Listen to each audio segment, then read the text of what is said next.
The aroma of fresh espresso filled my tiny apartment as I scanned the morning headlines on my laptop. There it was, right on the business page. Isabella's TFAS Siontai aggressive expansion. 30 new locations planned.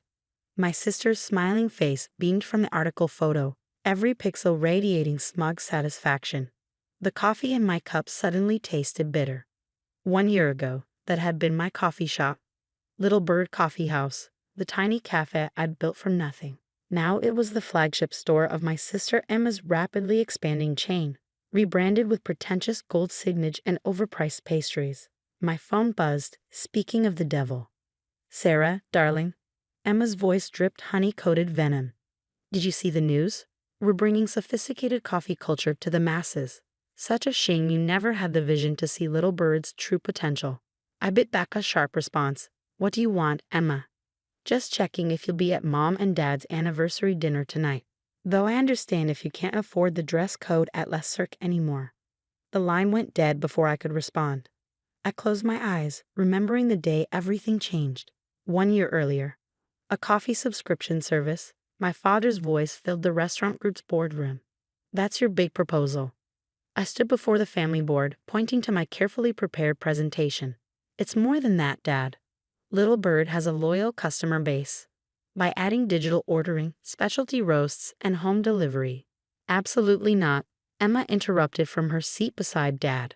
As CEO of Foster Restaurant Group, she'd spent years methodically taking control of our family's hospitality empire. "We're not investing company resources in your little hobby shop." "Little Bird makes a profit," I countered. "A good one." "These innovations cold." "Could what?"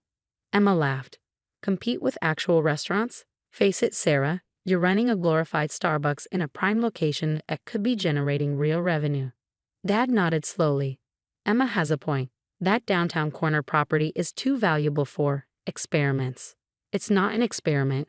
I built Little Bird from nothing. Our customer satisfaction scores are irrelevant," Emma cut in smoothly. "Which is why I'm proposing a complete restructuring of our coffee division." My blood ran cold as she distributed folders to the board. "What are you talking about?" "Isabella's Cafes," Emma announced proudly. "A modern, upscale coffee chain that will revolutionize the industry, starting with rebranding our existing location." "You mean my location," I said quietly. "Little Bird is my creation." "Little Bird operates under Foster Restaurant Group's umbrella," Emma reminded me with a predatory smile.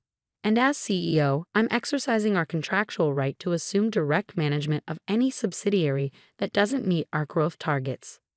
"Growth targets you deliberately set impossible high," I protested, turning to Dad. "This is wrong, and you know it." But I could see in his eyes that he'd already sided with Emma. He always did. "The board will vote now," Emma declared. "All in favor of accepting my proposal for Isabella's Cafes?" Every hand went up except mine. "Excellent," Emma practically purred. "Sarah, you have two options.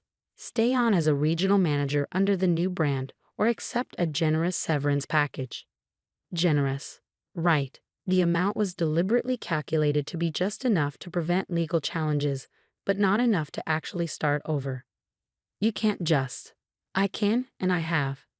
Emma stood, smoothing her designer suit. "Really, Sarah, this is for the best. You never had the killer instinct for serious business. Running one quirky little coffee shop? That's more your speed." She paused at the door. "Oh, and we'll need you cleared out by Friday. The remodeling cruise starts Monday." I watched them file out, the family board members who'd known me since childhood, none of them meeting my eyes. Dad paused briefly. "It's business, Sarah, nothing personal." But it was personal. Emma had been gunning for Little Bird ever since it started gaining attention in the local press. My authentic approach to coffee culture, the community we built, the loyal customers, it drove her crazy that I'd succeeded without following her corporate playbook. Walking through Little Bird one last time that Friday, watching my staff hug and cry as they'd packed up years of memories, something broke inside me. But something else hardened too. Because what Emma didn't know, what none of them knew, was that I'd seen this coming. For the past year, I'd been carefully documenting everything. Every shipment of expired food Emma had ordered restaurants to serve. Every health code violation she paid inspectors to overlook. Every bit of creative accounting that kept the group's true financial state hidden from the board. And I'd been making other plans too. Plans that would take time to mature. But when they did, I stepped out of Little Bird for the final time, the spare key heavy in my pocket. Emma had won this battle, but she just started a war she wasn't prepared to fight. "Goodbye, Little Bird," I whispered to the empty cafe. "See you soon." 1 year passed like a slow brewing espresso. I watched from a distance as Emma transformed Little Bird into her vision of corporate coffee culture. The warm wooden tables were replaced with cold marble. The local art gave way to mass-produced prints. Even our signature drinks were reimagined with pretentious Italian names and inflated prices. But while Isabella's cafes expanded aggressively, I was busy with my own careful preparations. "Everything's ready," Marcus Wan said, sliding a folder across his desk. As one of the city's top restaurant consultants, he'd been helping me piece together the puzzle of Foster Restaurant Group's finances. "You were right about the numbers. They don't add up." I opened the folder, scanning the documents inside. "How bad is it?" "Bad." He pointed to several highlighted figures. "They're opening new locations using loans secured against projected earnings. But the actual revenue is nowhere near their forecasts. They're burning cash faster than they can make it. And the health code violations?" Marcus grimaced. "Worse than we thought. I have documented evidence of at least 30 serious violations across their restaurants.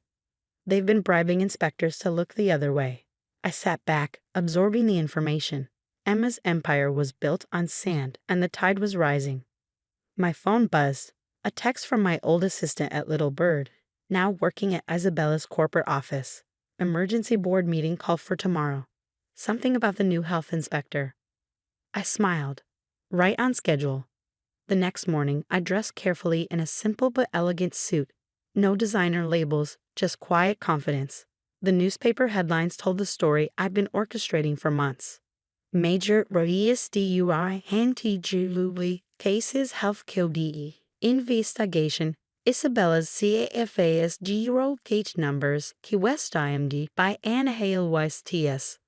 Foster Reyes de Ranti Giro UP SOCK plunges on FRAUD ALLGH Islands." I didn't go to the board meeting. Instead, I sat in a quiet corner of my new office, watching the chaos unfold through the updates flooding my phone. The new health inspector, one who couldn't be bribed, had conducted surprise inspections of 10 Foster Restaurant Group locations. The results were devastating. Meanwhile, an anonymous tip had led financial regulators to investigate their loan applications. Emma called 4 times. I let each call go to voicemail, imagining her increasing panic as her carefully constructed world began to crumble. Finally, Dad's number flashed on my screen. For the first time in a year, I answered. "Where are you?"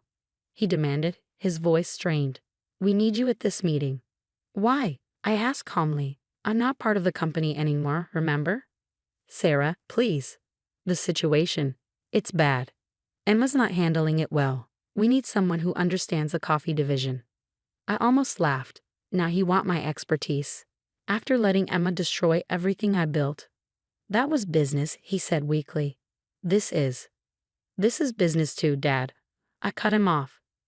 "But I'll tell you what, have Emma call Phoenix Hospitality Group. They might be interested in discussing acquisition terms."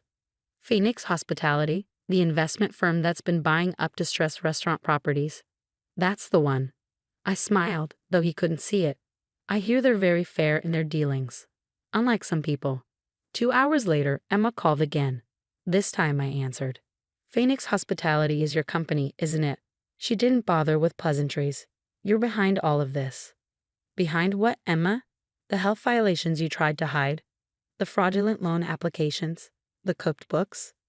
"You vindictive little—" "Careful," I interrupted softly. "You're about to need my help."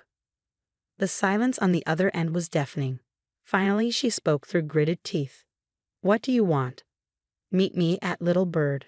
The original one. 1 hour." "That's impossible. We have auditors here, regulators." 1 hour, Emma. Or I start sharing some very interesting documents with those regulators. I hung up, then made one more call. "Marcus, start the next phase." Exactly 1 hour later, I stood in what had once been my beloved cafe. The pretentious renovations couldn't quite hide its bones, the exposed brick walls, the towering windows, the soul of the place still visible beneath Emma's corporate veneer. She'd arrived 5 minutes late, designer heels clicking against the marble floor. But her usual polish was cracking. Her hair was slightly disheveled, her eyes haunted. "All right," she snapped. "What's your game?" I gestured to a table, one of my old wooden ones, recently delivered. "Let's talk about the future of Foster Restaurant Group." "There might not be a future," she admitted, sinking into the chair. "These investigations, the loans coming due, we're hanging by a thread." "I know." I sat across from her. "I also know exactly how many health codes you've violated, how many inspectors you've bribed, and how much money you've hidden from the board." Her face went pale. "How did you?" "You're not the only one who knows how to play the game, Emma. I just play it cleaner." I pulled out a thick folder and laid it on the table. "Phoenix Hospitality is prepared to acquire Foster Restaurant Group. We'll stabilize the finances, resolve the legal issues, and implement proper quality control across all properties." "You want to take over?" She laughed bitterly. "After everything, you want to be my boss?" "No, Emma. I want to save our family's legacy, the right way this time." She stared at me for a long moment, really seeing me perhaps for the first time. "When did you get so ruthless?" "I learned from the best," I smiled. "The difference is, I never lost my integrity in the process." The door chimed as Dad walked in, looking older than I'd ever seen him. "The board's ready to vote," he said quietly. "They're just waiting for terms." I pushed the folder toward Emma. "It's your choice. Sign now, keep some dignity, and stay on in a reduced role. Wait and watch it all burn down." Her hand trembled as she reached for the papers. "I never thought, never imagined you'd. Never imagined I had the killer instinct for serious business," I finished for her. Funny how things work out. 6 months can change everything. The transformation of Foster Restaurant Group under Phoenix Hospitality's leadership proved that daily. I stood in Little Bird's doorway, watching the morning crowd fill the restored space. The marble was gone, replaced by the warm woods and local art I'd always loved. The overpriced pastries had given way to fresh goods from local bakers. Most importantly, the soul of the place had returned. "The numbers from last quarter are in," Marcus said, appearing at my side. "Little Bird's revenue is up 200% since the restoration. The authentic approach is working across all locations. And the health inspections? Perfect scores across the board," he smiled. "Amazing what happens when you actually follow the rules." I noticed Emma before she saw me, standing uncertainly by the counter. Gone were the designer suits and perfect makeup. Today she wore simple business casual, her hair pulled back naturally. "The morning rush looks good," she said as I approached. Since the takeover, she'd been working as our quality control manager, a position that required her to actually visit restaurants and interact with staff. To my surprise, she was good at it. "Better than your projections for Isabella's ever were." I couldn't resist adding. She flinched slightly. "I deserve that. I deserve worse, actually." She paused, watching a barista carefully craft a latte. "You know what I realized? I never once tasted the coffee at Isabella's." "Not really. I was too busy planning expansions and manipulating numbers. And now? Now I know every blend we serve. I know our baristas' names. I understand why people love Little Birds so much." She turned to face me. "I understand what I destroyed." Before I could respond, Dad walked in. Like Emma, the past 6 months had changed him. Retirement suited him. He looked younger, more relaxed. "My two brilliant daughters," he beamed, hugging us both. "I just came from a breakfast meeting with the Restaurant Association. They're talking about Little Bird's revival as a model for sustainable growth in the industry." "Sarah's model," Emma corrected quietly. "I just wish I'd seen it sooner." I studied my sister, seeing real regret in her eyes. "You know," I said slowly, "we're planning to launch that coffee subscription service I proposed last year. The one you shot down. We could use someone who understands both the corporate and quality sides to run it." Hope flickered across her face. "You trust me with that?" "After everything." "Trust but verify," I smiled. "You'll report directly to Marcus, and there will be strict oversight. But yes, I think you've learned some valuable lessons." Dad cleared his throat. "Speaking of lessons, the family cabin needs some work. I thought maybe this weekend we could all, like when we were kids." Emma asked softly, We used to spend weekends there before the restaurant business consumed everything. I looked around Little Bird at the happy customers, the dedicated staff, the warmth and authenticity we'd restored. Sometimes fixing a business meant fixing a family too. "I'd like that," I said. Later that evening, after the last customers had left, I sat at my favorite table by the window. Emma joined me, placing 2 cups of our signature blend between us. "I've been meaning to ask," she said. "How did you do it?" Bill Phoenix hospitality right under our noses. I took a sip of coffee, savoring the perfect blend. While you were focused on expansion at any cost, I was building relationships, connecting with other independent restaurant owners, learning about their challenges. When foster groups started taking over and ruining beloved local spots, they were happy to invest in a company dedicated to preserving authentic dining experiences. And the evidence against us. People talk when they're angry. Your shortcuts, the health violations, all I had to do was listen and document. She nodded slowly. You could have destroyed us completely, had us all arrested. I could have, I agreed. But that wasn't the point. The point was to save what mattered, our family's legacy of bringing people together through food and drink, just not the way you were doing it. I understand that now. She touched her cup thoughtfully. The subscription service, I have some ideas, ways to connect with customers personally, not just chase numbers. That's exactly what we need. I smiled. Welcome back to Little Bird, Emma. The next morning, I arrived early to find Emma already there, learning the espresso machine from our head barista. Dad sat nearby, actually talking with customers instead of checking stock prices.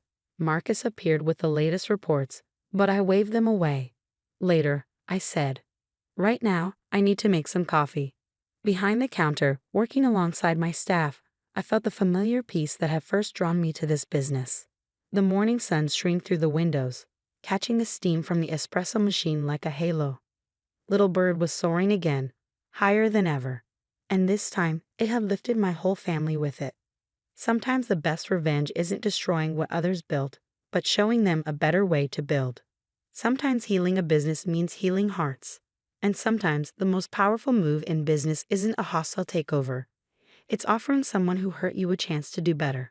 As I crafted the day's first latte, drawing a perfect heart in the foam, I smiled. Success, like the perfect cup of coffee, is all about balance.